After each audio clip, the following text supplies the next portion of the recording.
that. Let's continue our focus on the Finance Minister's about turn on that VAT increase. Economist Roodt, as well as Build One South Africa Deputy Leader Nobuntu Hlazo-Webster joins us now to discuss the implications thereof. I'm going to hopefully start then with the Build One South Africa as well here, and just get a sense of your understanding of where things were as well. You fiercely opposed the VAT hike, but you did vote, of course, for the fiscal framework. What does this ultimately mean moving forward? Absolutely. Thank you so much for having us. So we were fiercely opposed to the VAT increase, yes. We voted for the fiscal framework. We did so given the conditions that were in that report, that the VAT increase would be reviewed. And we have before that vote and post that vote negotiated with the ANC in good faith. We have submitted proposals. We've engaged with the ANC on ways to make sure that that fiscal gap is plugged. And so we've been committed right from the start to say, let's fight from within, and let's keep the country stable. Let us proceed with the budget process, but let's make sure that we engage on how it is that we shield South Africans from a VAT increase that we know would have been incredibly detrimental, particularly to the poor of South Africa. Nobuntu, your engagement with the ANC, with the Government of National Unity as a whole, has been similar to that of Action SA, which is that we need to indeed do this from within. Then where does that leave proceedings though right now? Does this mean that we need another sitting of Parliament in order to have this voted out, or does this unilaterally give the Finance Minister the ability to actually cast out VAT, and then on the 1st of May, then it doesn't actually increase by 0.5 percentage points? So there absolutely are legislative processes that have to take place, and there's a media briefing later today, as you've alluded to, where the minister and where the various party leaders, where we'll all be, and where it will be elaborated what that process will be. I think most important at this point was the principal agreement and the principal decision by the minister, which we really welcome, to say that there will be a retraction of the VAT. That is what is important now. When you say, where does that leave us now? It leaves us there at saying that the decision has been taken post all the negotiations. And from now, we then engage on the way forward in making sure that that happens. I think that it's a win for democracy. It's a win for multi-party democracy. Yeah. And I think it starts to show a maturing of multi-party democracy and how we should engage to make sure that South Africans are truly represented in the room. Do you think, Nobuntu, that the ANC's sort of communication and the way they do things from here on is bound to change by communicating with other parties and the things that they set in law? I mean, we've, of course, had the fractures around previous legislations which have been brought forward, the most contentious certainly being the budget. So, I mean, that is obviously up to the ANC itself in terms of how it's engaged. For us as Build One South Africa, we've always said that in our position, we're a constructive opposition, that we were never there just to play opposition. We were there to engage. We were there to actually build from the benches that we sit on in Parliament. And so how the ANC then chooses to engage going forward is their own decision and their own processes. But I think that how they have handled this is actually something to really be applauded. The ANC has been engaging, collaborative throughout this process, transparent, accountable. We've had numerous meetings with them. We even have a meeting today with the ANC. And so if that is the way that they continue, then absolutely, really, I do believe that multi-party democracy in this country, whatever it looks like, can only go from strength to strength. Yeah, no, would you please stay with us? We also have Dawie, Roodt, Economist, joining us then for this conversation. Dawie, your sense of what this means for South Africa's economy? We still have the whole of 75 billion rand, but for the meantime, it does mean that South Africans don't have to foot that bill in a way that would be so burdensome on them already. Yeah, good morning to you. Before let me just make a comment about your conversation with the politicians just now, and I think Action South Africa is going to tell you exactly the same story. The reality is that they supported this framework. They supported the increase in VAT. Of course, they're trying to frame it differently now, but the reality is many political parties support it. You can't vote for this framework and not have supported the increase in VAT. What does it mean from a financial point of view? The reality is not really much. We're talking about in the first financial year, a loss to the Minister of Finance, the revenue of around about 10 billion rand.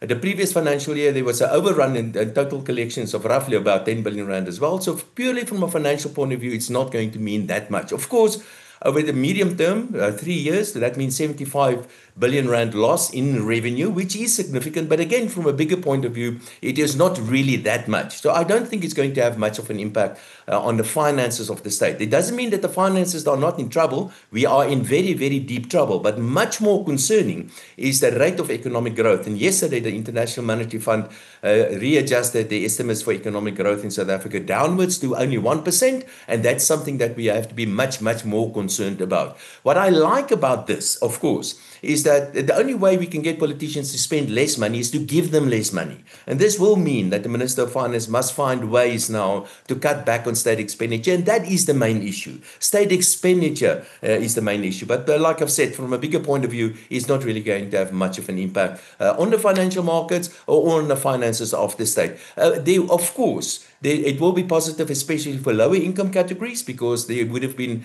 it's a regressive tax. But again, but from a bigger point of view, we're not talking about significant amounts of money. This is more important politically than economically. Yeah, speaking of politically, I mean, Nobuntu, you've heard that response. Perhaps get your sense of what was just put forward there and get your take. Sure, absolutely. So I first of all want to say South Africans didn't want a VAT increase. So this is significant for South Africans, and that's actually who ultimately matters and is the most important in this whole process. It's who we fought for, it's who we heard from, and it's who we engaged, even when there were times where there was confusion about the process. The second is to say that I vehemently stand against the statement that we voted in favor of the fiscal framework, knowing that there'd be a VAT increase.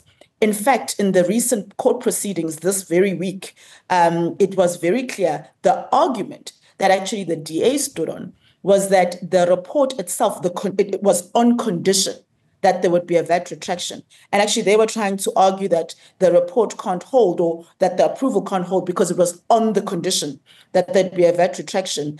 And the budget process can't continue because of that. It's a different argument, but the point to be made is that we agreed on the condition that there would be a review of the VAT increase. And in fact, we were in meetings post that budget vote with the ANC to put proposals forward on how we could plug that fiscal gap. So this has been a process that has thoroughly been engaged upon through parliamentary processes. And some of us just chose to do that through parliament and not by grandstanding in courts. That really is the difference. And so when it's said that some of us voted knowing that there'd be a VAT increase, absolutely not. We voted on condition that that VAT increase would be retracted. And we've always been clear on that. We've made that unequivocally clear. What was happening is that people did not believe that those were the engagements that were happening. But I think today is evidence that that's exactly what's been happening. No, you voted. You can't vote on condition. You either support or not support. You voted for the increase in VAT. This is cheap politics. So it absolutely is on that report. If you've read the report, there is that condition in the report. It exists. Like I say, this is something that has even been ventilated in court, that there was a condition that exists. You cannot vote for an increase. You cannot vote for a bill on condition. We then you can't vote for a bill on condition. You either vote for a bill or you don't vote for a bill. You vote for a bill or you don't vote for a bill. You supported an increase in VAT. The same goes for the Action South Africa. This is Nobuntu, this has become cheap politics. Nobuntu, Dawie, I think ultimately at this point, perhaps it looks like semantics because as we make note of, now things have changed ultimately. And I think maybe, Dawie, if you can share with us, and you've made note of how economically perhaps not as much impact, but with the fact that there are still going to be other plans that have been put forward by political parties in order to alleviate pressure on lower household incomes, plus the fact that we still need to collect at least 75 billion rand over the medium term. What is it that you anticipate will then come through as a way to gain to get money into the fiscus? No. We don't have to collect another 75 billion. That is not the problem here. Let me just say, a lot of good things happened here. First of all, everybody knows much more about the budgetary process now. Everybody knows much more about what's going on in the fiscal accounts. Yeah. So it's good to have that out in the open. It's supposed to be something that's discussed by the people out there. And that is exactly what is happening today. It's a good thing. It's become much more transparent. And I like it when political parties debate about this. But the point is that the state hasn't run out of money. They don't need more money. The problem is they have to spend less. That's where the emphasis must be. And that is where we have to look. Where can the state save money? Because the state is a huge destroyer of capital in South Africa. We need to cut back on state expenditure. And that's the important point. And that's what I like about all of this. Don't try to find more money. Don't try to tax the people in South Africa more. Use the money that we give you much more efficiently and start cutting back on all this wastage. There are so many examples where the state can actually spend less. So the question is a wrong question. We shouldn't be asking the question, where can we get the money? We should ask the question, what can be done for the state to spend less money? And that's where the pressure is now, and that's what I like. Nobuntu, something that perhaps you could agree with? Absolutely. At the end of the day, what we hear about is making sure that we take part in amending the budget and adjusting the budget. And, it's a pity that the biggest issue that has been engaged upon is VAT. There were many problematic issues that sat in that budget, and we've engaged even on those issues and continue to, so that the adjustment includes those issues. At the end of the day, though, whether, we can sit here and debate till the cows come home, the reality is that ultimately this is victory for South Africans, this is victory for the people, and that's what we wanted, that's what everybody wanted, and I think at this point, that is what everybody should celebrate. May I ask a question then? May I ask you to do something? You're a politician. What you do now, go to Parliament and tell Parliament that the civil servants are overpaid in South Africa. They've been getting above inflation increases for many, many years. They are overpaid, mostly, not all of them, and they are underworked. Will you do something about that? That's the real issue. Dawie, that sits as one of our recommendations, that sits as the engagements that we've been having with the ANC. And so when I say to you, there are other aspects of this budget that we've been engaged upon. Those are some of the things we've been engaged upon, amongst numerous others, at least 10 other issues that we've raised that we'd like to see adjusted on that budget. So this has been a transparent and actually really, really progressive process. It hasn't been just about politicking as you would like to have us believe today. Folks, I think we've ultimately gotten to the crux of it, and I appreciate the candor and the conversation between both of you. I think it matters, the discourse matters in both ways, and it is about having these kind of conversations. So I appreciate both of you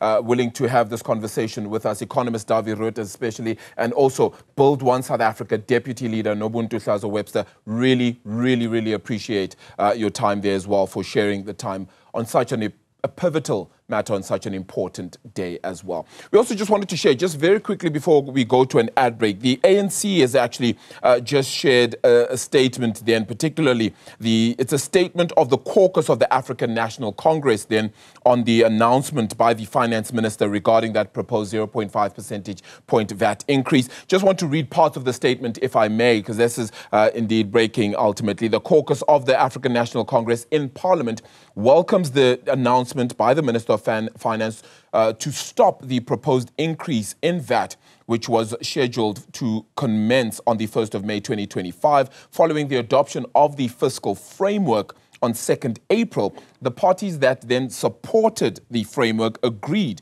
that they would present alternative revenue proposals and the corresponding expenditure savings to the National Treasury within a period of 30 days. Following together, and they'll be considering the views of South Africans across the party political divide, and parties extensively engaged the Finance Minister on the proposed VAT increase, leading to today's announcement. So ultimately saying that sort of conversation is what led to the decision we're seeing here now. That is just some parts then of the statement, not the entire thing, but certainly signed off by the Office of the Chief Whip, Mdumiseni Ntuli, there signing off on that statement.